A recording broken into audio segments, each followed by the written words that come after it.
అక్రమంగా అవుట్సోర్సింగ్ ఉద్యోగస్తులుగా నియామకం కావడం జరిగిందో వారిని తక్షణమే ఆ విధుల నుంచి తొలగించాలి. దీనికి ఎవరైతే అధికారులు వారికి సహకరించారో వాటిపై వేటు వేసి వాటిని తక్షణమే వారిని తొలగించాలి.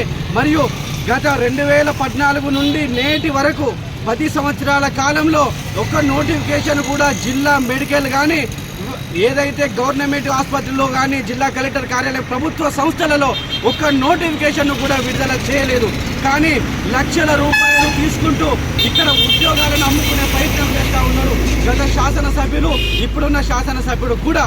కానీ నిరుద్యోగుల పక్షాన నిరుద్యోగుల కోసం చేస్తా అన్న ఒక్క ఉద్యోగాన్ని కూడా ఇప్పటి వరకు ఇవ్వలేదు. కాబట్టి నేను ఈ జిల్లా కలెక్టర్ గారిని ఈ వేదిక ద్వారా, ఈ మీడియా ద్వారా ఈ శాసనసభ్యుని నేను డిమాండ్ చేస్తా ఉన్నా, ఈ 141 మంది నిరుద్యోగులను తక్షణమే తొలగించి కొత్త నోటిఫికేషన్లు ఈ ప్రభుత్వము విడుదల చేయాలి. జిల్లా